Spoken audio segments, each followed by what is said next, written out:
예, 반갑습니다.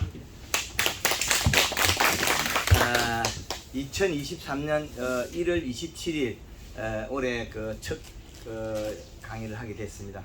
상당히 반갑고 올해는 그 첫 출발이 제주도부터 여기까지 와 있습니다. 지금. 그래서 제주도의 밀감을 이렇게 가져왔네요. 요놈들도 해보면 처음에는 제주도에 가서 제가 황금알농법을 배우라 그렇게 좀 이해 안 되는 이제는 많이 배우고 있습니다. 하여튼 우리가 작물 재배하는 것은 우리 농업의 기초 산업이 되기도 하지만은 국가의 1차 산업으로서 상당히 중요합니다.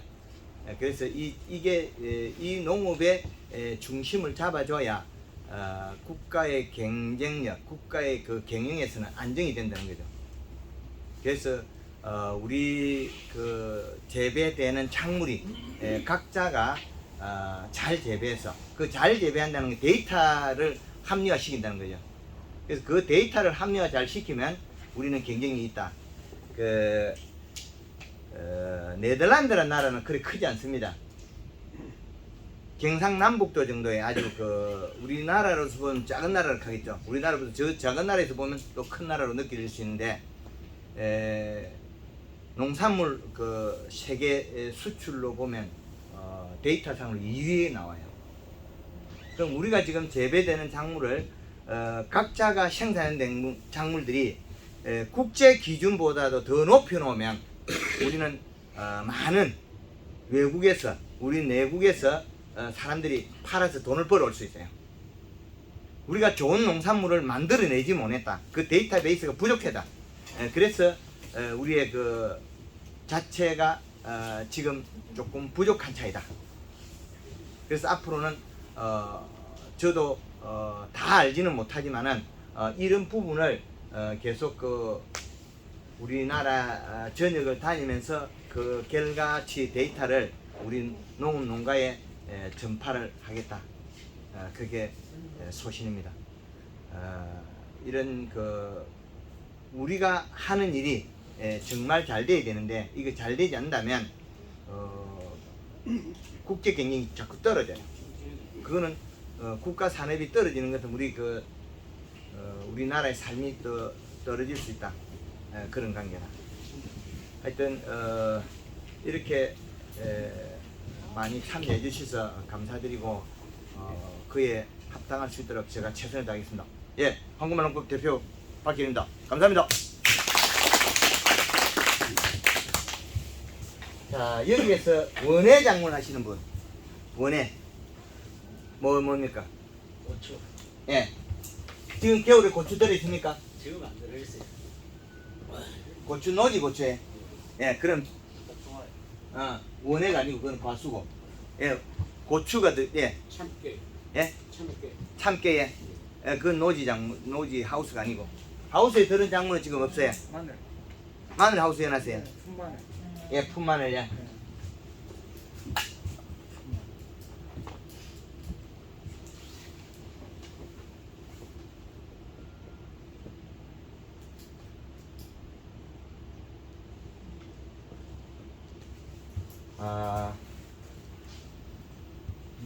지금 마늘이 하우스에 들어있다면 지금 우리 고성 아니면 사천 통영에 예. 이 마늘이 그 하우스에 들어있다면 풋마늘을 뽑아내는데 얘네들이 우리가 수익을 어떻게 낼 거냐? 그러면 가을에 조금 다른 마늘보다 조금 일찍 심죠. 예, 올 초부터 예. 올 한 20일까지. 예.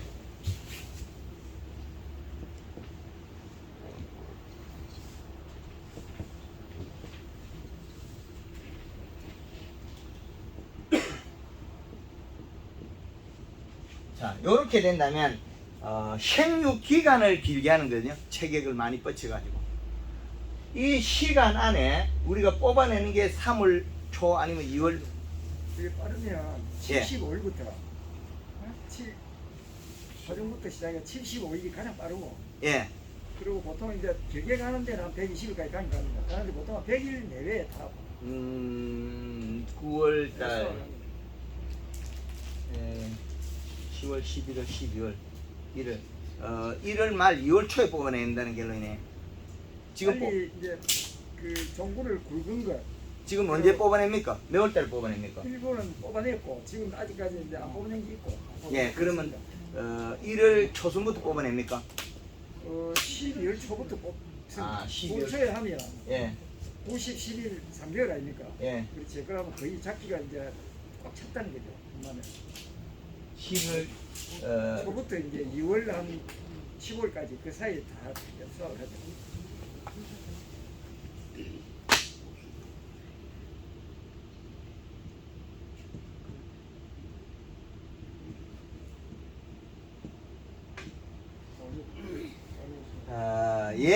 얘네들이 작물이 자기 몸에 우리가 거의 시간 계측기를 거의 가지고 있다고 보면 돼요.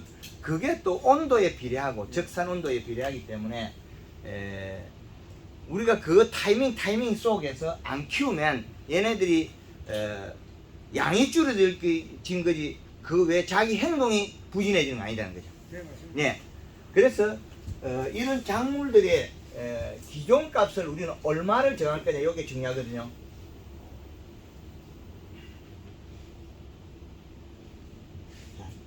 이 기준은 우리가 365일을 요 안에다 딱 집어넣어서 그러면 겨울에 얼마, 여름에 얼마, 봄, 가을에 얼마 요런 기준표를 한번 만들어 봤다는 거죠. 이건 계절의 축이면 우리가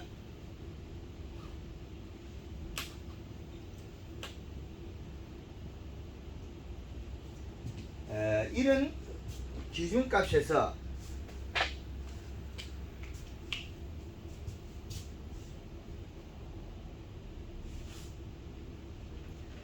(1월 15일이) 저온 7월 15일이 고온 이렇게 나누면 이 사이에 또 세밀하게 되어 있는 게 8월 23일이라는 게 철수가 있어요.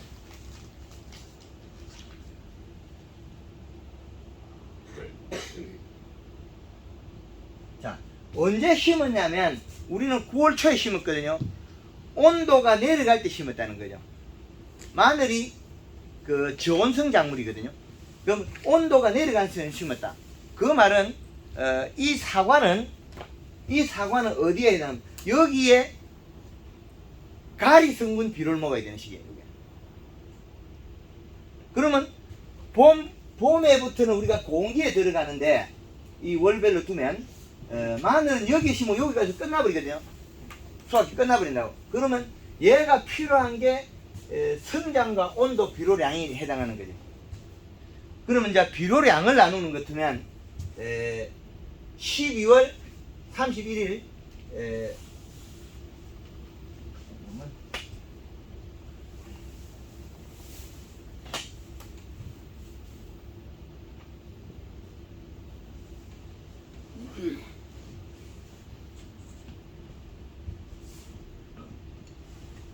이 달력의 월별로 온도 변화의 차이거든요. 이 온도 변화의 식물이 견딜 수 있는 뿌리가 흡수해서 잎이 견딜 수 있는 비료량 이 시각 그걸 보는 것 같으면 겨울에는 2.7 이게 최고치입니다. 여름에는 1.8 봄 가을에서 2.1 요 데이터를 우리가 전체 쓰도록 데이터를 정립했는데 이것이 문제가 되기도 하고 도움이 되기도 해요. 나빠질 수도 있다. 네, 그 종의 온도 변화를 못 견디는 종들이 있다는 거죠. 온도 변화를 그러면 나빠지기도 해요. 그러면 요 놈은 그냥 온도가 내려가니까 이 C값이 올라가야 되겠지 계속. 그리고 얘가 연면십에서 잎을 계속 두껍게 해서 뿌리 활동을 늘려주면 되겠죠. 비료는 먹어야 되는데 뿌리가 먹는데 잎에서 먼저 전달해준 에너지에 의해서 움직여요. 그럼 이 에너지는 잎에서 연면시비로 만들고 그 다음에 뿌리는 활동해야 돼요. 그 뿌리 활동은 지상부양 이동량에 비례하고 이동량은 온도에 비례하고 그래서 하우스를 지어낸 거죠. 그래서 하우스 지어놨는데 쿨러로 물을 쪽 뿌리니까 금방 살이 쏙 빠져버려요. 이동량이 늘었다. 이동량이 늘었으면 뿌리에서 많이 가져와야 되는데 가져올 수 없었다는 거죠. 그래서 가을에 재배되는 우리가 가을에 심어서 겨울에 뽑아내는 마늘과 봄에 여름 초여름 단계에 들어서 뽑는 마늘의 비로 먹는 성질이 달라요. 왜 다르냐? 가리는 따뜻한 비료. 그 가을에는 많이 먹어도 괜찮아요. 가리 성분은. 근데 여름 돼서 먹으면 잎에 노란 반점이 생겨요. 그 마늘이 상당히 감소해버려요. 마늘이 더워서. 마늘 양파에 추비를 갖다가 우리가 NK를 줬을 때 토양에 들어있는 퇴비에 들어있는 인산가리 그리고 우리가 기비를 사용한 복합의 인산가리 이 과다가 됐을 때는 도리어 상당히 감소한다. 한 2년 3년 전에 창녕역 부곡 쪽에 농가에 3월 17일에 만나서 마늘 양파 2,500평에 요소를 50포를 뿌려라. 100평에 2포씩. 농협에 가니까 뭘 줍니까? 요소를 안 주고 NK를 줘버렸어요. NK 뿌리고 나서 날이 따뜻해지고 뜨거워지고 약간 가뭄 오면 마늘이 팩 잡아져요. 물 주면 빠뜨기 있어요. 또 한 포 더 했단 말이에요. 그럼 또 더 빨리 자빠져요. 더워서. 그래서 마늘이 가을에 먹어야 될 비료하고 봄에 먹어야 될 비료가 다르다. 그런데 우리가 시작을 하면 정식 시기에 제일 중요하게 여겨야 되는 건 여기에 토양 분석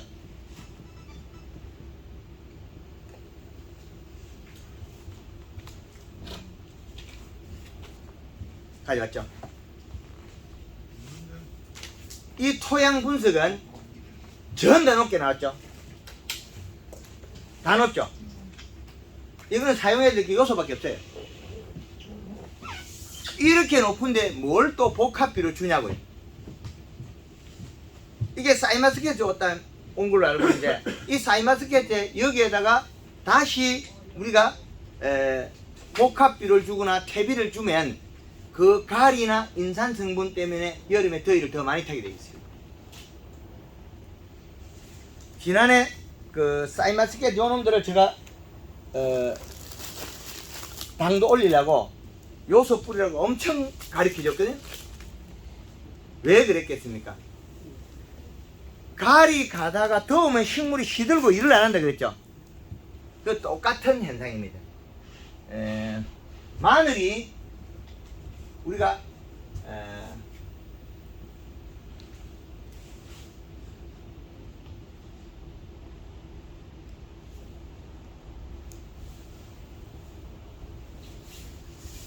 하엽이 여기에 있는 하엽이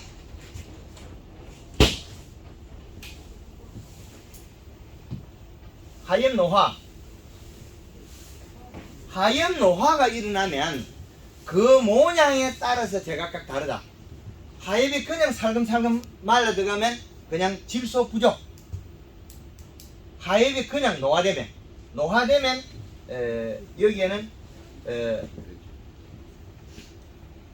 질소 부족. 그런데 여기에 노란 반점이 생긴다. 그 하엽에 노란 반점이 생기면 가리 가다 질소 부족이 돼요. 이래 되면 요거는 가리 과다 질소 부족. 이제 달라졌죠. 가리 가다 질소 부족하고 그냥 질소 부족은 달라요. 예. 마늘을 만약에 심어놓고 예. 9월 하순에 심고 10월 초순에 심었는데 10월 말이나 11월 초순에 예. 타협이 누렇게 됐을 경우에도 질소 부족을 봅니까? 요거 있잖아요. 요렇게 그냥 노화된 거와 예, 반점이 생긴 게 두 개 차이를 이야기하잖아요. 이제 이해되죠? 예. 그래서 요렇게 돼서 질소 부족 현상인데 반점이 생기는 건 가리 과다 질소 부족이에요. 두 가지 불러시게 돼요. 이제 이해됩니까? 예, 가래는 반점이 생기면서 생기는 게 거의 없거든요. 그건 이제 그 가을에 심은 게 떨어져서 그렇거든요. 그런데 우리는 질소를 줬다 그러는데 그 양이 적어서 그렇대. 근데 우리가 좋은 게 100평당 몇 포를 줬냐 이거네, 마늘에. 근데 땅심이 좀 깊고 이렇게 물을 주는 방식에 따라서 비료의 양은 각각 달라요. 저희들은 지금 창녕서 왔습니다만 예. 창녕 대학인데 예. 그건 좀 토지의 전질토거든요. 점질도. 예, 예. 그러기 때문에 질소를 한꺼번에 많이 주면은 질소 과다가 올까 싶어가지고 그 저희들 같은 경우에는 봄에 그 NK를 많이 지금 대표님 말씀하신 그러면은 NK를 치면 안 되겠네요. 생산량 감소해버립니다. 생산량 감소한다고. 토양 분석에서 그 데이터를 가지고 비료를 줘야 되는데 지금 봄 추비하기 전에 겨울에 비닐 밑에 흙을 파가지고 가서 토양 분석해서 봄 추비가 들어가야 되는데 그냥 뭐 남하는 것처럼 하잖아요. 요소 처음 주고 뒤에 NK NK 주면 뻥이 나오죠. 그 가끔 나오는데 그뻥 나오는구나. 작기 전에 그 뻥이 안 나오죠. 많이 주면 뻥이 잘 나와요. 왜 그러냐면 요 잎 사이에 끼어 있는 비료. 근데 처음에는 봄에 일찍은 단단하거든요. 근데 단단한 게 풀리고 나면 이게 비료가 여기서 요게 비료라면 여기 녹아서 이렇게 살금살금 들어가요. 그럼 이 생장점이 조직이 그게 가지. 만약에 질소라면은 크게 상관이 없고 가리일 경우에 피해가 많이 생긴다 그 말씀 말입니까? 잎상가리가 잘 안 녹아요. 예, 예. 요소는 쿨러를 돌리거나 비에 의해서 빨리 녹아 나가는데 잎상가리 이건 물에 담가놔도 잘 안 녹아요. 요놈이 녹아서 들어간 경우가 많다. 그래서 요소를 뿌리도 역시 마찬가지 생기고 연면 시비를 농도를 높이게 해도 생기고 동일합니다. 왜? 배에 들어가는 건 같으니까. 홍사마늘 뻥이 더 많이 나올 수 있어요. 잎이 강하기 때문에. 빳빳하고 강하기 때문에 비료가 더 많이 쌓인다. 이 뻥이 된 거 보면 보통 보면 마늘이 좋은 곳이 더 많이 생겨요. 잎사귀가 잎사귀가 크고 앞바닥에 스가 단단하니까 비료를 뿌리면 많이 사이에 낑긴다.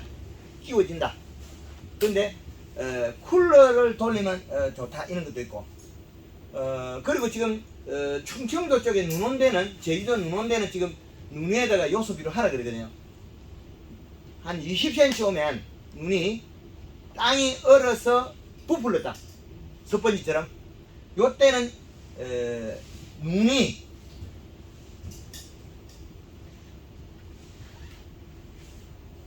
왔을 때 이 시값을 올리기 위해서 땅속에 비료를 깊게 열 수 있거든요.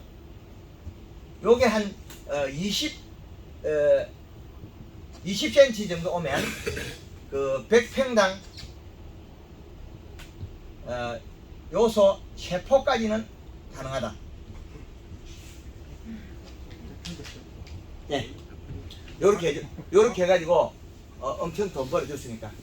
근데 최고 맥시멈이니까 줄여가야 되겠지. 그래서 땅 토질에서 깊게 내려갈 수 있는 거, 그 작년에서 이렇게 하면 죽어버려요. 왜 그러냐? 가을에 물 댈 때 땅이 굳어버렸으면 못 내려가니까. 근데 그 대신 얼어가지고 부풀었기 때문에 들어간다. 아주 중요한 거거든요. 땅이 부풀었을 때, 눈이 왔을 때인데 우리 남부지방에 이런 경우 잘 없어요. 근데 예산, 당진, 서산 저쪽 빼야되는 이게 가능해요. 선생님, 저희는 양평에서 왔는데요. 요번에 네. 저희가 땅을 다 갈고 거기다가 다 개분을 다 해놨어요. 근데 혹시 그 위에다 지금 눈이 많이 와 있는데 거기다 요소를 싹 뿌려도 괜찮을까요? 목적은요? 고추 아, 고추는 뒤에 지금 뿌리려면 고추 비료만 날아가잖아요. 안 돼요? 그렇죠. 벌벌 날아가죠. 아, 예. 그 이제 그거는 개분을 뿌려놨으면 로타를 쳐가지고 개분연 상태에서 토양 분석하고 그 다음에 비료를 써야 되죠. 개분이 이미 들어간데 이미 안 들어갔다면 토양 분석에서 새로 하면 되는데 개분이 들어있기 때문에 봄에 개문 작업해서 그 흙을 가져가서 분석해서 그 다음에 비료가 들어가야 된다. 요번에 이제 흙을 바꾸면서 예. 세수 받았어요. 작년에가 없죠. 황토마사를 받아가지고 예. 개분을 뿌려놓은 거죠. 지금. 뭐 그렇든 말했든 그 개분을 또 다시 개문 작업해서 그 상태에서 토양 분석해서 비료 처방 다시 해요. 그래서 이런 마늘 재배를 하면서 과학적인 데이터를 얼마나 가지고 하냐는 거죠. 그래서 하우스에서 쿨러로 물을 뿌려버렸는데 영양 이동이 먼저거든요. 이동 다음에 가져와야 되는데 그럼 대사적인 산물이 여기에 잎의 두께 있단 말입니다. 그 두께는 전체 생산량에 비례하는데 이 잎의 두께를 갖다가 못 만들면 생산이 감소해요. 그럼 두께는 잎에 영향을 주는 옆면 시비가 있고 요거는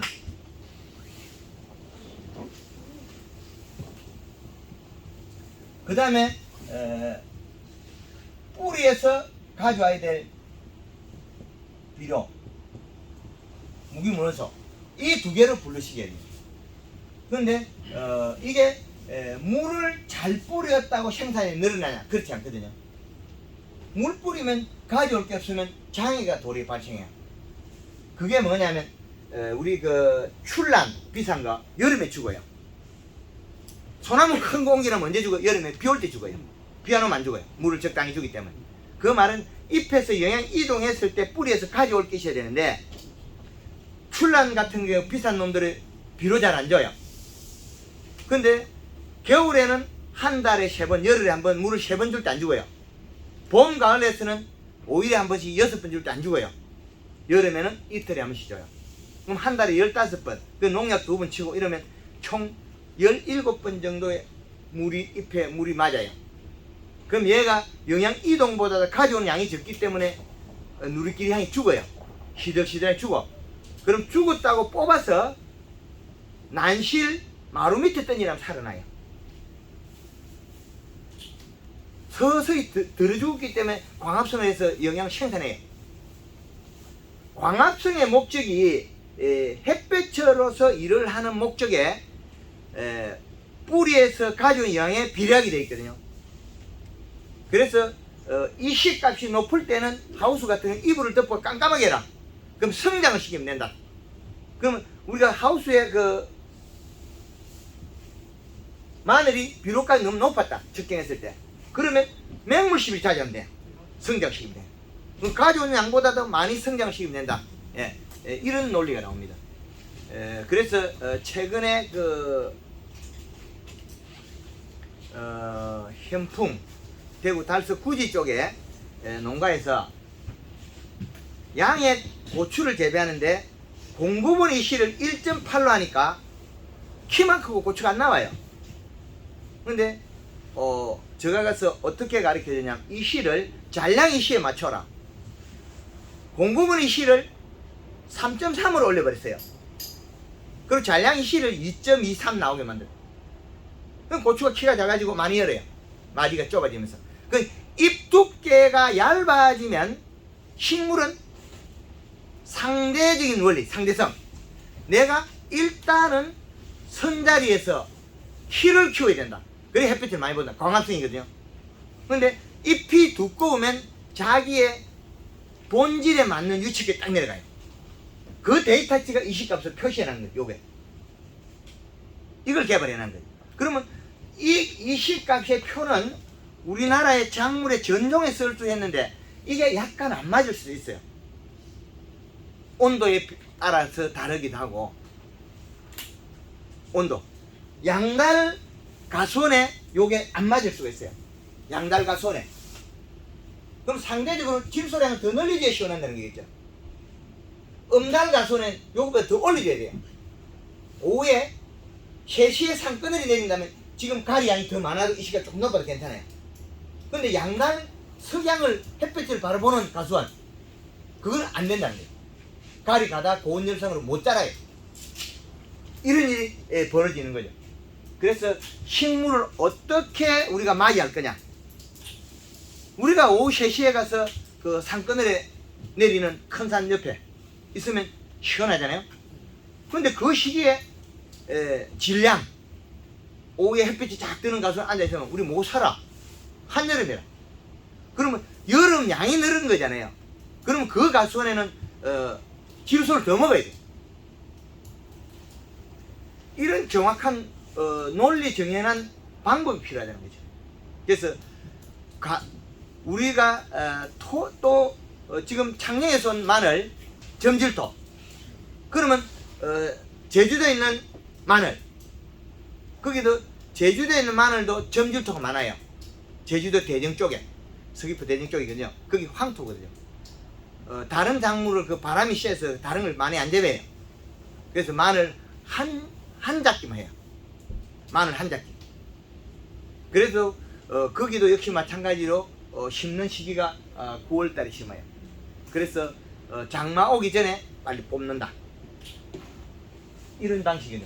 그래서 비료 속에서는 질소 인상가리 중에 아주 중요하다. 우리 해야 되는 게. 근데 계절별로 다르다. 여기서 가리는 온도가 따뜻한 성이자 고온. 이걸 아주 중요시해야 돼.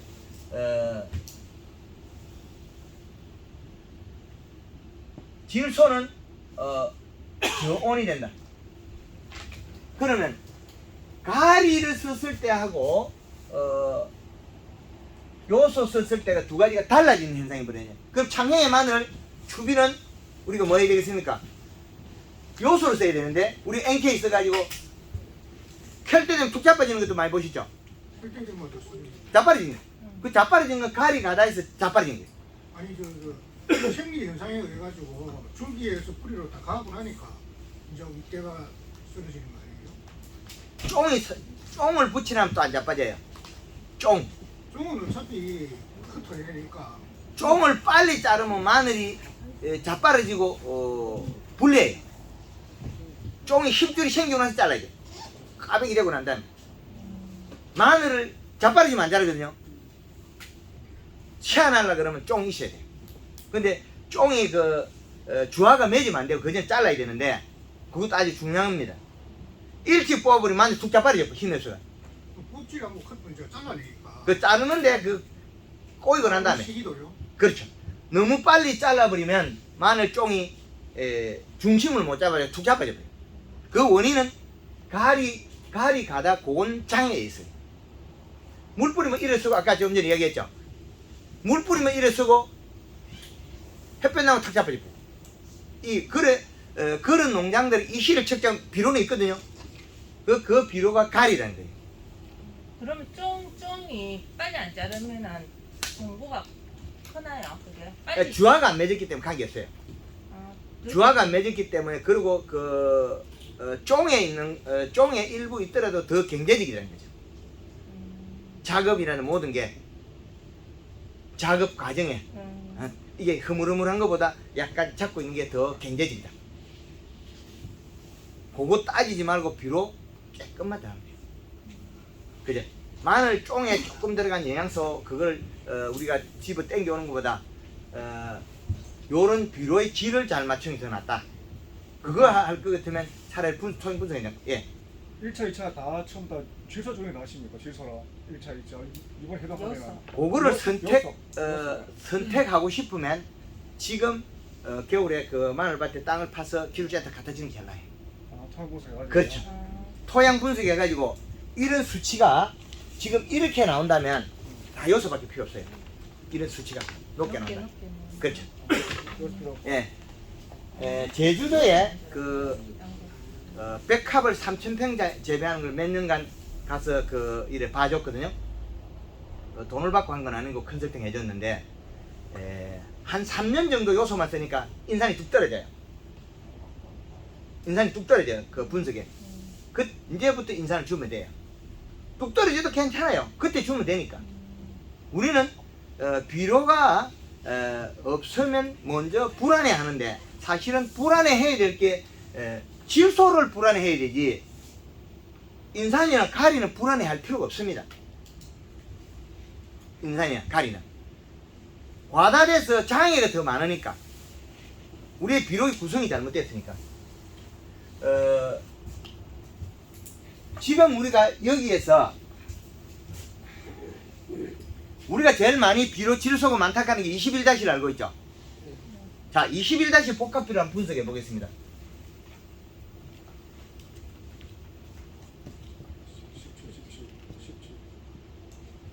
얘 분석하면 얼마나 나오겠습니까? 암모니아태 질소인데 질산태로 바뀌면 얘가 얼마 되겠습니까? 30% 빼면 14.7이에요. 그런데 요렇게 바뀌는데 21- 복합비료가 우리가 지금 사용하는 NK비료 18-0-18을 사용했다. 자, 얘를 주면 좋겠죠. 그런데 없어진 걸 생각해야죠. 12.6.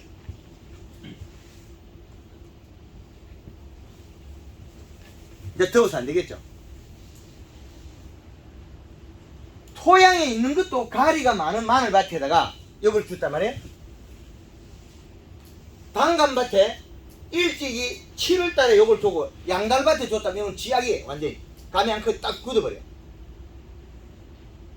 그럼 비료가 30-나 뭐 46%짜리 요소를 먹어야 돼. 질소를 먹어야 되는데 이렇게 바뀌는 거죠. 요소를 줘도 한 30% 정도밖에 안 되죠. 요소를 줘도 한 30 정도밖에 안 되는데 뭘 다른 걸 따지고 있냐고. 이렇게 잘못이 생긴다. 마늘은 재배를 잘하려면 질소 함량을 100평당 300을 가져가라. 근데 완전 점질토에는 좀 그거 작아야 됩니다. 양이 우리가 100평에 10포까지 쓰라 하는데 점질토에는 10포까지 써서는 좀 위험해요. 요소의 품 아닙니까? 전체 기비까지 합해서, 추비까지 합해서.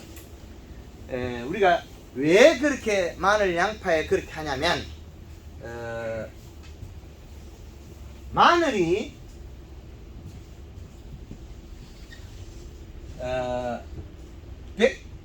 100평에 20% 정도의 질소, 요거를 한 포로 먹으면 마늘이 100평에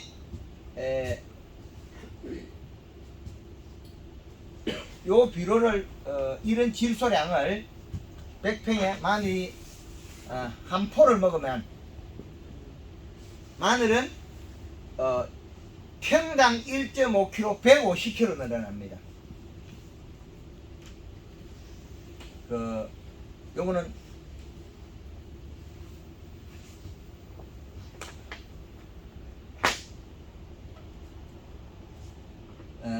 양파는 800kg가 늘어나요.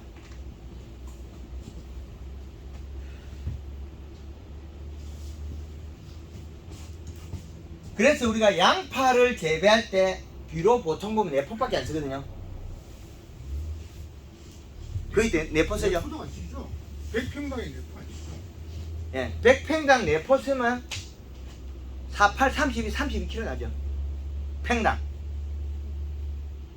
제가 계산하는 수치에 합당해요. 전라도 고흥에 가서 강의할 때 마늘 10kg 나오는 사람 없어요. 쭉쭉쭉 내려오면 6kg 나오거든요. 비료 4포 그러면 맞습니다. 한 포가 1.5kg씩 나오면 4포를 쓰면 마늘이 6kg가 나와요. 그건 탭이나 조금 차이에서 땅의 질에 따라 차이 난다. 왜? 점질은 비료를 딱 잡고 놓치잖아요. 근데 사질은 비료를 놓친다. 그래서 창녕 같은 경우에는 우리가 골무를 대기 때문에 비료 하기가 상당히 어려워요. 비가 안 오면 추위를 잘 못하니까. 제일 쉬운 방법이 또 있어요. 물구에다가 큰 통을 갖다 놓고 발브를 달아가지고 비료를 한 서너 포 넣고 요소를 여기다 녹여가지고 발브를 털어놓고 몇 시간 나오는 거 보면 되거든. 그러니까 맹물과 시험해야 돼. 물구 쪽에다가 땅을 돋워가지고 큰 통을 딱 넣고 물 들어갈 때 비료를 이렇게 바로 집어요. 그럼 추비 없이 추비가 들어가는 거죠. 손으로 헛지 않고 들어가는 거죠. 그래 저는 뭐야 흙골에 막 뿌려놓는 건 정말 헛골은 밀리가잖아요. 녹으면서 밀리가고 물에다가 녹이가 바로 들어가는 것 같으면 그냥 계속 들어가는 거고 전체가 차이가 나겠죠. 그 작년에 다 지역 충청도나 제주도에 비해서 마늘 그 쿨러 양이 적어요. 그리고 왜 적어도 되냐면 농수로에서 그게 매년 안정화되어 있다는 거죠. 물 공급이. 그리고 땅으로 유실이 이렇게 땅 밑으로 물이 그 직배수가 안 되기 때문에 한번 물을 주고 나면 오래 간다는 기간이. 그리고 영천에도 쿨러가 좀 있어요. 영천에도 일부 없는 데도 많지만 제주도는 거의 대다수 쿨러 시스템 다 돼 있어요. 그건 우리나라의 그 재배지에 따라서 그 농작업 방법이 다 달라요. 그래서 요런 기준을 보면 된다. 그래서 희비를 어떻게 써야 추비를 어떻게 써야 되는 그 차이거든요. 그래서 잎이 두껍다는 거는 첫째적으로는 잎에서 영향을 연면 시비가 효과적이더라. 여기서 요 방법이 연면 시비가 1차적이더라. 그 연면 시비를 하고 비료를 주니까 비료에 먹는 양이 엄청나게 빨라요. 몇 년 전에 경북 청도에서 봄 마늘 추비를 했는데 옆집에는 1.8이 올라갔어요. 일주일 뒤에도 지금은 1.8, 2주일 뒤에도 1.8 못 먹어요. 황금어는 보면 일주일 만에 0.4씩 먹어 치우는 거예요. 맹물 시비라니까. 쿨러를 돌리가 잎에 양 이동시키니까 계속 먹어 치우는 거예요. 그래서 우리가 비료의 공급 방법에 따라서 생산량과 품질이 바뀐다. 근데 양파에는 우리가 추비를 위로 뿌리도 뻥이 안 나와요. 딱 잡고 있기 때문에 비료가 안으로 몸살 안 들어가요. 근데 마늘은 잎이 이래 벌어져 있기 때문에 잎 사이에 비료가 찡긴다. 사이에 끼워진다.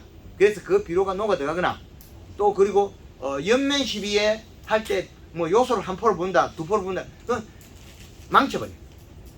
그래서 농도 장애가 일어날 수 있다. 요 안에 비료가 들어가면, 비료물이 들어가면. 그거는 꼭 지켜야 됩니다. 그래서 창녕 지역에 봄비가 적게 올 때 추비하는 방법은 물은 잘 되니까 골물은 그 골물 되는 자리에다가 물탱크를 두고 거기에다가 비료를 녹인 걸 털어서 같이 집어여라. 그 방법이 제일 효과적입니다. 흙골에 비료를 뿌려놓고 물을 대면 쓸려가 버립니다. 한쪽으로, 그죠? 그래서 처음에는 좀 쓸려가더라도 비료적이 물의 이동에 따라 비료의 요소가 많이 넘치더라고요. 그래도 그거는 녹으면서 땅에 흡착되는 양이 많지. 예. 물 따라 흘러가는 그럼 골물을 천천히 되면 하세요. 천천히 되면 한 번에 왕창 돼 버리면 안 되고, 안 그러면 골물을 좀 된 상태에서 그 다음에 헛골에 뿌려보면 되니까. 예, 그래서 그 물을 정지시키고 비료를 뿌려가지고. 대표님 그러면 요소 비료를 물에 타가지고 조르로 관주해주면 어떻습니까?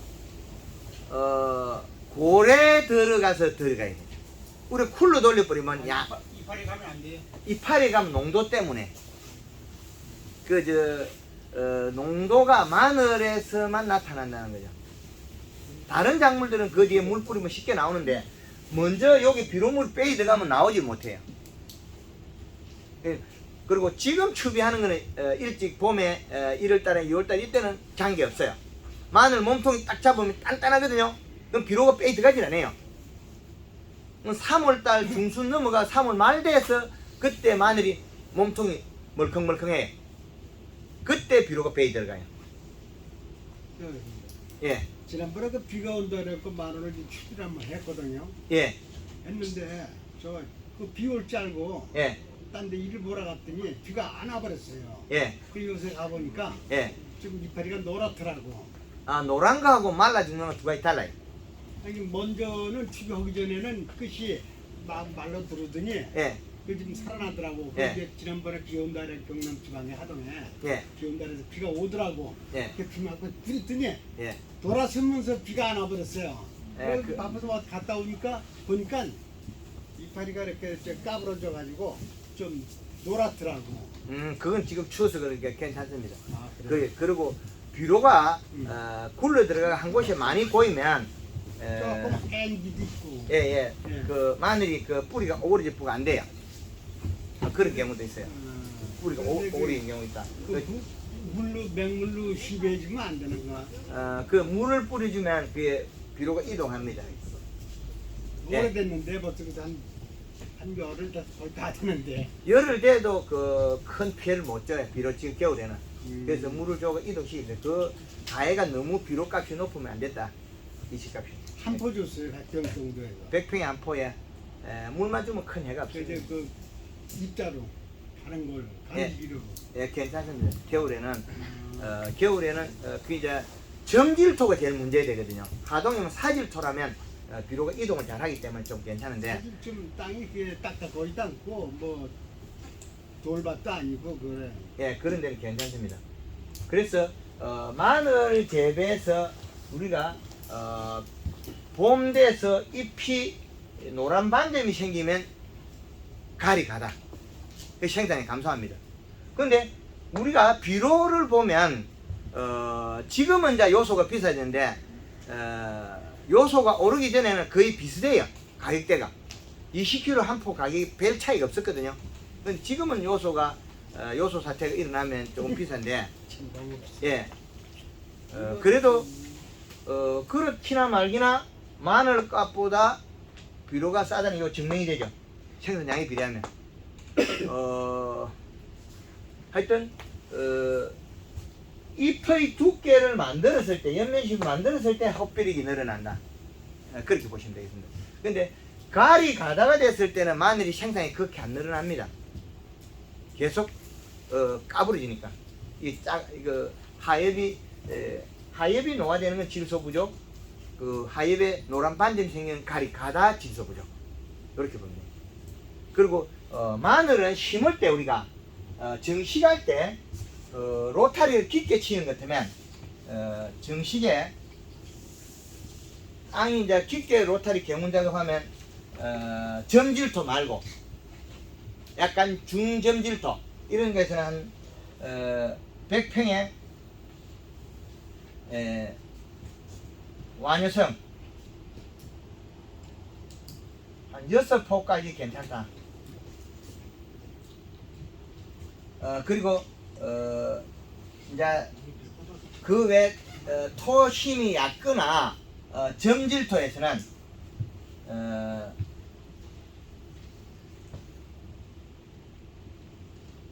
점질토나 토심이 얕은 곳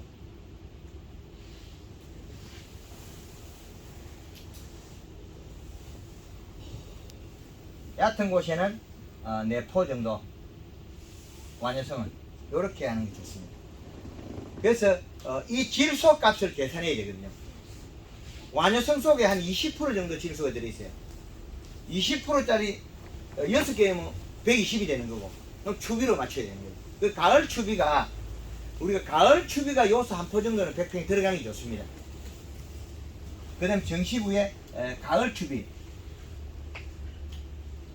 가을 추비가 요소 한 포 정도 이게 좋습니다. 그 마늘은 자기 몸이 풀려가지고 부드럽게 쑥 크기 전에 비를 최대한 많이 먹어야 생산이 늘어납니다. 마늘은 그래서 아주 중요합니다. 근데 원래 같은 경우에는 작년 제가 10월 1일 날 정식을 하고 예,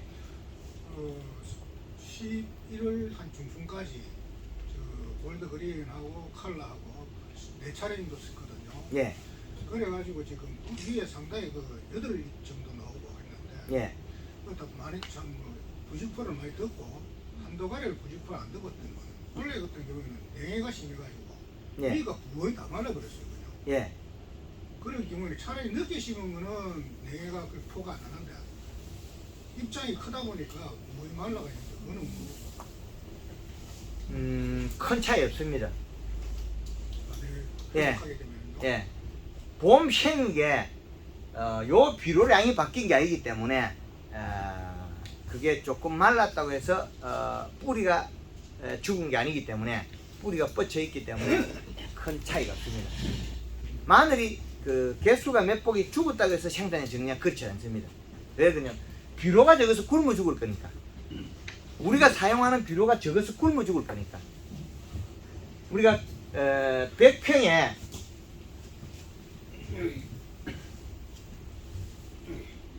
열 포 정도의 비료를 써야 되는데 이 10포 정도를 쓰는 사람이 별로 없거든요. 10포. 그말 못치죠.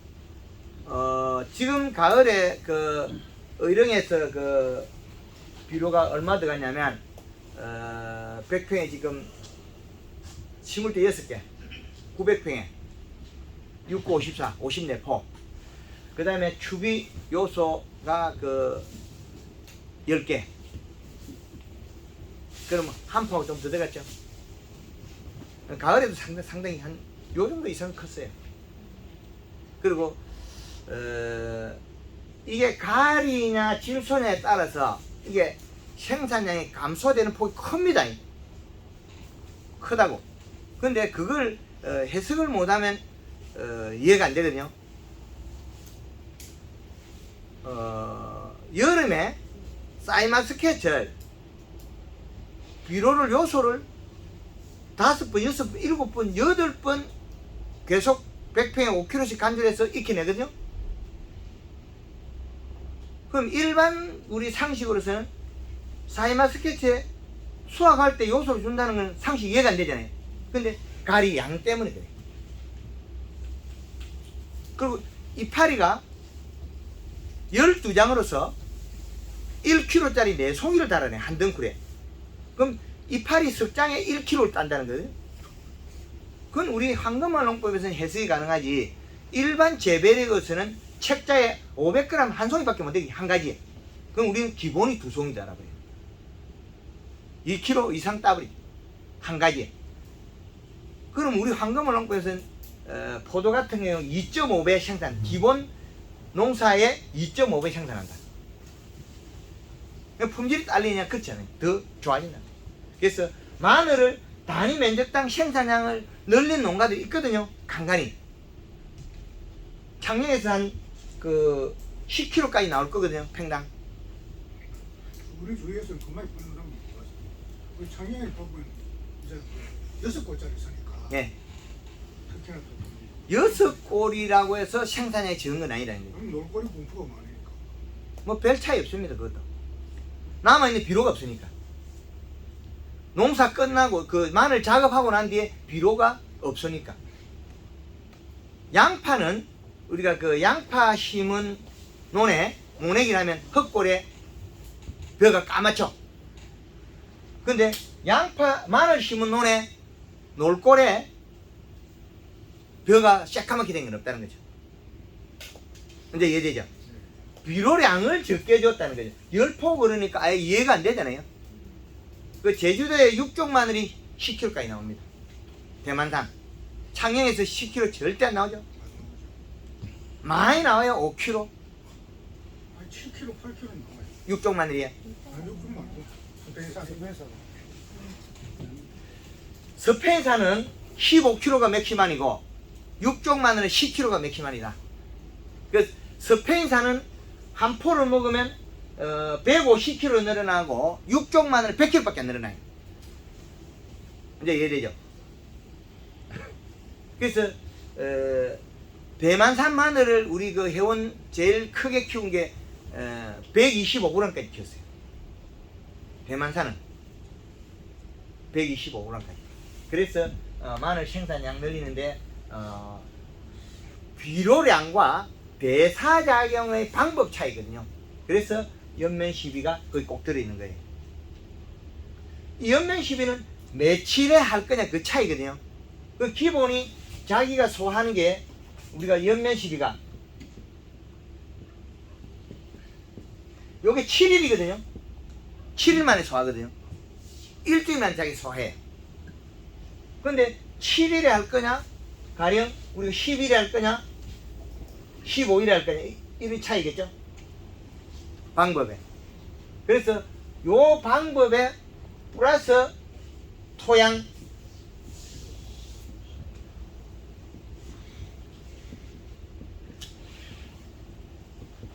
비료량 요겁니다. 흙골에도 NK를 뿌려서 안 되겠더라. NK 뿌리 다 버려져. 흙골에도 요소 뿌려야 된다. 그럼 마늘에 우리가 그 흙골에도 비료를 안 남기더라는 거죠. 골 치올리고 나서 그 흙골에다 요소 100평에 한 포씩 뿌리놔야 돼. 그 100평에 요소 한 포를 뿌리면 잘못하면 비료 가스가 나와요. 암모니아 가스. 반 포씩 나누고 뿌려요. 뿌리 놓으면 흡수가 되어 들어갑니다. 토양에 녹아 있다가 비 오면 다시 먹어 들어갑니다. 그러면 양쪽에 먹으면 약 한 그 80% 정도 마늘이 먹어요. 양쪽에서. 흙골에 비료를 하면 이상해 줍니다. 그리고 녹여서 땡크에 녹이가 골물될 때 하는 방법도 있고, 그 다음 미리 뿌리 나면 미리 다 녹아 있어요. 골물되면 또 들어가니까. 방법의 차이. 그래서 창녕에 마늘 심을 때 골물을 대면 정식에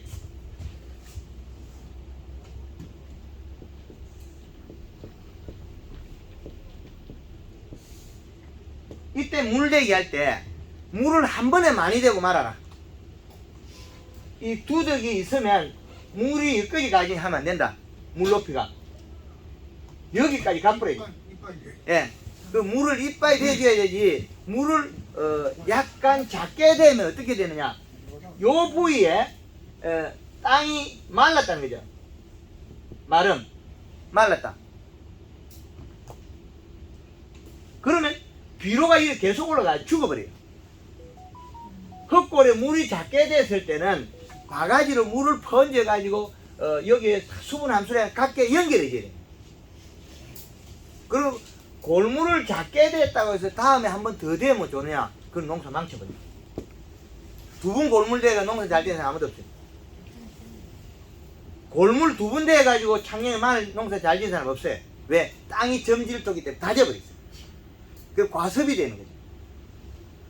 마늘이 이게 수분도 좋아하면서 그 배수가 잘 되는 땅을 좋아해요.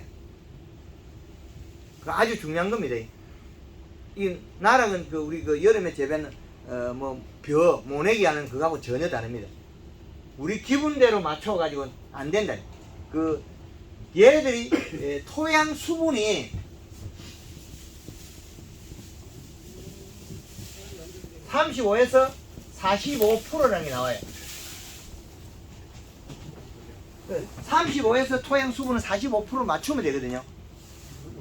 예, 그래서 이런 비료량을 어떻게 했냐에 따라서 품질이 떨어진다, 차이 난다. 선생님, 네. 스프링클러, 정식구 스프링클러 하는 거는 스프링클러 돌리면 밑비료를 완효성을 6% 있는 게 좋죠. 요건 쿨러 돌리면 비료가 녹아가 안으로 내려가기 때문에 위로 올라오는 게 아니거든요. 쿨러 돌리면 비료량을 100평에 6개 쓰는 게 좋아요. 비료 녹아 내려가기 때문에 녹는 쪽이 내리고 있거든요. 그리고 가을 추비를 요소 한 포 정도 해주고, 그러면 총 7개 들어갔죠. 그 봄에 3개만 더 하면 되잖아요. 요소 3개야? 그렇죠. 가을에 6개 엮고 1개 더 줬으면 7개죠. 그 4개 주고 가령 밑비료 4개 주고 요소 1개 쓰면 5개죠. 그럼 봄 추비 5개면 하면 돼요. 결국에는 우리가 작물이 과학적인 방법으로 자란 거죠. 주문구가 아니에요. 과학적인 방법으로 자랐다. 마늘에 더 질문 있는 분? 예. 저희 이제 순마늘 같은 경우는 이제 꿀을 굵게 안 하고 몸을 키워야 이제 중량이 많이 나가서 이제 저희 수익이 높아지거든요. 예. 그리 되면 그 저번에 굵어지기 전에 뽑는 날짜가 정해지가 있기 때문에 안 네. 굵어져요. 굵어지기 전에 우리는 뽑기 때문에 안 굵어져. 그래도 이거 비료량이라든지 예. 그러니까 여러 가지 요건에 의해서 이제 왜 그러냐면 저희 마을이 예. 이 종자가 우리 마을에만 있는 특화된 품종이래요. 예. 다른 동네는 없어. 그리고 다른 동네 가면 안 돼요, 이 마늘이. 이 품마늘을 보고 다른 이제 지역에서 탐을 내가지고 종자를 달라고 해요. 예. 그러면 이제 뭐 사회에서 만난 지인이든지 농사 짓는 관계 있는 분들이 이제 얽혀 있다 보니까 주나 놓으면 그 종자가 안 되더라고. 그러니 우리만 하는데 이것도 이제 어떤 사람은 이제 토질, 예. 그다음에 심는 간격, 예. 뭐 종구의 크기 이런 데 따라 차이는 좀 있긴 있는데 예. 그래도 젊은 사람 농사 지은 게 품질이 좋고 돈도 크고 무게도 많이 나가고 옛날부터 간행적으로 하던 연세 드신 할머니 이런 분들은 우리가 뭐 조개 같은 게를 이야기할 때 비죽다고 얘기하지 않습니까? 또 그런 식으로 몸은 강아지처럼 그래요. 예. 그래서 비료량에 해당합니다. 생산량은 네. 비료량과 수분, 토양 수분량, 계절에 맞는 비료량. 그럼 우리가 요때 뽑아내기 때문에 비료를 계속 더 줘야 돼요. 양이 늘려놔도 괜찮아요. 더 굵어지는 거죠. 네, 그럼 굵어졌으면 물을 뿌리가 키워버리면 빨리 수확하거든요. 우리가 너무 굵어가지고 억세 보이면 소비자가 싫어하면 또 그때는 채소 귀하니까 자기네들 잘게 썰었어요. 마늘이 품마늘 나왔을 때 좀 굵고 부드럽게 키워주면 사용할 때 저거 잘게 이제 썰었어요. 우리가 담는 봉지가 규격화되어 있어가지고 예, 너무 키가 크면 이게 잘라버리고 봉지 집어넣고 예, 근데 장비는 상관없는데 예. 그다음 한 가지 더 질문드릴게요. 예, 그 이제 비료가 암모니아태하고 질산태가 있는데 예, 예를 들면 이제 완화성 비료 쪽에 질산태가 많고 예. 대체로 보면 근데 이제 일반 복합 같은 경우는 거의 암모니아태지 않습니까? 속효성이죠. 예, 속해서. 예, 그리고 우리가 이제 잎 비료를 할 때 예, 만약에 이제 그 양효성 비료를 쓰게 되면 속효성하고의 비율, 양, 그 차이. 예, 그러면 우리가 비료를 쓰게 되면 성장 N 예, S 관계 예, 요 놈이 18 다시 뭐 이렇게 나와 있거든요. 예, 예, 맞습니다. 요 18 자체가 6이라는 숫자는 질산태, 예, 여기 10이란 자체는 암모니아태. 이렇게 돼 있습니다. 그럼 12에서 30%만 감하면 질소량이 나온다 그랬죠? 그렇죠. 이렇게 돼 있죠. 이제 이해되죠? 요거나 21-나 똑같게 돼 있어요. 계산해 보면 여기 조금 작아요. 그 요소, 질소 자체만 계산했을 때는 그렇죠. 여기 계산해 보면 예, 여기 요게 7이라는 숫자하고 27이 숫자 그러면 8.4가 나오거든요. 예, 8.4 플러스 6이라는 숫자를 하면 14.4가 나오죠. 그죠? 그럼 21복비가 똑같습니다. 같아져요. 예, 달라질 수가 없어요. 근데 계산상 이거 같아지거든요. 예, 근데 얘가 암모니아 가스가 안 나와요. 요거 때문에. 예, 예. 요거 때문에 약간 차이가 나는 거죠. 비료를 이제 앞으로 우리 계산해야 돼. 계산해서 전화를 물어봐야 돼. 안 그러면 비료가 명품 300이란 요 비료는 비료 요소 30 알갱이 중에 여기 30%짜리거든요. 예. 30% 질소가 들어있는데 요게 요소 30 알갱이 중에 그러면 11알 중에 1개 10개 중에 1개가 요소예요. 코팅 1개가 코팅. 그런데 여기 완효성을 쓰기가 있거든요. 그건 말이 안 되는 거죠. 10분의 1이 코팅이 1개 돼 있다고 해서 완효성으로 우리는 사용할 수 없다는 거죠. 90%는 속효고 그렇죠. 10%만 완효다 그랬지? 요건 그냥 요소. 예, 예. 근데 요소 속에서 암모니아태 질소를 1개만 코팅해놨답니다. 그냥 게 이렇다. 그렇죠. 그러니까 요는 비료를 쏘면 안 돼요. 그러니까 우리가 이렇게 비료 쪽에서 저도 아직까지 많은 걸 알 수는 없으나 비료 회사에 요거 됐다. 30%짜리 질소가 있으면 우리가 마늘밭에는 아주 쓰기 좋겠구나 하우스나 여기 완성을 딱 적혀 있으니까 아 좋다 해서 회사에 전화해보니까 이게 아니라 뻥이다. 그럼 우리가 배를 심을 때 예. 척조를 하지 않습니까? 예. 이야기에다 달아가지고. 예. 근데 아모니아트가 90% 같으면 30일만 지나고 나면 90% 날아가 버린다는 얘기예요. 다 먹어버리고. 그렇진 않아요. 토양 입단에 따라서 옛날에 우리가 밖에서 들고 제가 비료를 줬다가 예. 저 찰떡논에 논에 비료 줬다가 떨어졌단 말이에요. 네. 복합 비료를. 이듬해 봄에 가보면 독셰프리 새카매요. 아, 양분을 안고. 그렇죠. 가지고 있다는 거예요. 그래서 우리가 그 집에 식량하는 쌀은 탈당. 모래땅은 팔아버리죠. 맛이 없으니까. 그 말은 그 토양에 이제 이렇게 이제 우리가 알게 되면 우리가 토승을 4가지 등급으로 나눠서 완전 점질, 중 점질, 중 사질, 왕 사질 이렇게 4등급을 나눈 게 토양을 4가지로 왜 분류를 시키냐면 여기에 따라서 비료 먹는 양이 다르더래요. 사과밭에 완전 점질 때는 100평당 성목에 2 내지 3포의 비료만 해도 사과 좋아. 그런데 중점질토에는 4포에서 5포가 들어가야 돼요. 이게 예산에 이렇다는 거예요. 충남 예산. 그러면 중사질토에는 5포에서 6포. 요거는 7포 이상 돼요. 이렇게 차이 나요. 토양의 비료 용탈 관계 때문에 일어나는 겁니다. 그래서 우리가 우리 장 회장님 미랑이 깻잎 황금의 토양이 있으세요. 뭐냐? 중점질토에 있다. 여기 요 2개에. 근데 요 2개 속에서 어디에 속했느냐? 요 2개 속에 요 사이에 속했다는 거예요. 중점질토, 중사질토 사이에 쿨러로 물을 모르고 틀어놔서 많이 뿌리는데 커피 한 잔 마시고 깨끗해. 밭에 들어가도 그냥 밭에 흙이 안 달라붙어. 이거는 깻잎 농사 짓기 그저 그만이에요. 비료가 많으면 알로 가버리니까. 그럼 비료가 많으면 쿨러 돌리면 잎에 있는 게 또 살이 빠지니까. 이런 황금의 토양이 있다는 거예요. 황금 비율. 토승이 황금 비율이 있습니다. 그래서 그 좋은 땅을 가진 사람은 시간이 가면 돈을 벌게 돼 있고, 이런 왕사질이나 이거 중사질이나 왕사질 사이 이거나 점질 땅을 이걸 지금 사용하는 농가들은 아무리 열심히 해도 농사가 잘 안 되게 돼 있어요. 창녕 마늘도 역시 마찬가지입니다. 그래서 양달에 이런 땅이 돼 있으면 감이 달다, 단감이 사과가 맛있다 이런 그 말은 땅에 비료가 간직해 있다.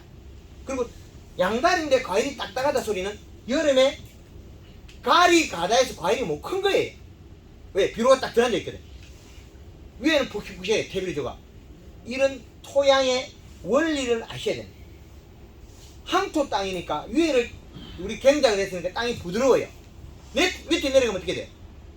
그냥 내려가지 못해요. 그렇죠. 경반층이 아니고 점질토에서 우리가 제가 그 모내기 한 논에 비료 뿌리다가 한 주먹 떨어져 있다 했죠. 내년에 여기 독서뿌리 크더라. 토양 결합의 관계. 이제 이해되죠? 그래서 제가 뭐 나이는 어려도 경험은 강원도도 제주도까지 울릉도 평양도까지 어지간한 건 다 보고 눈으로 마음으로 다 봤습니다. 그래서 농사가 우리가 경영하는 게 농사 잘 져라 이 말은 네가 관심 있게 해란 말이지 그거를 갖다가 언어로 사용하면 안 된다. 농사 잘 져라 이 말은 언어로 사용하면 안 된다. 왜? 데이터를 잘 적용시켜 어떤 작물 이 데이터를 응용해야 되지 농사를 잘 져라 하면 그 사람을 비방하는 것도 아니고 언어가 안 됩니다. 식물 스트레스라는 말을 써도 절대 안 됩니다. 장애냐 비장애냐 이걸 계속 간증하니까 지금 일부에서 아직까지도 식물 스트레스를 줬다 말았다 이런 말 쓰는데 그거 절대 써서 안 됩니다. 우리가 헷갈릴 뿐이다. 그래서 우리가 용어의 선택과 언어의 선택 그런 작물의 원리에 대해서 계속 체분화 시켜서 우리가 펠레아드를 쓰고 국제 농산물 기준 이상 올라가야 우리나라가 농업에서도 부강해질 수 있습니다. 예, 1강의 요 마늘에 대한 부분 마치고 저 밀양의 그 원예작물 한번 다시 한번 깻잎하고 다른 그 여유가 있는 분은 계속 강의 들어야 되거든요. 예, 마늘 강의. 한 가지만 더 짚어볼게요. 예. 저희 그 경작하는 땅이 전부 어떤 형태냐면 예, 삽자루 한 개 하면 30cm 되는 걸 제가 배웠는데 예, 삼날. 예, 30cm. 보통 우리 일반 뭐 측정할 때 삽자루 한 개로 가지고 보통 측정하지 않습니까? 예, 삽날. 예, 예, 삽자루는 1m고. 예, 삼날 한 개 딱 들어가면 그 밑에는 좀 자갈입니다. 저희 땅들이. 예, 근데 위에 표면은 거의 점질도 형태예요. 예. 그랬을 경우에 그 비료 소모량 또 비율이나 이런 게 어느 정도 다른 토지라고 비교했을 때 아주 좋습니다. 잘 되겠네요. 근데 물은 잘 빠진다. 예, 물만 잘 빠지면 됩니다. 예, 물만 잘 빠지면 됩니다. 그거 땅 좋은 겁니다. 그 땅은 점질이 아니고 아마 중점질에 속할 겁니다. 물 뿌리 놔도 금방 이 소모가 될 겁니다. 예, 그래서 그 땅은 좋은 거다.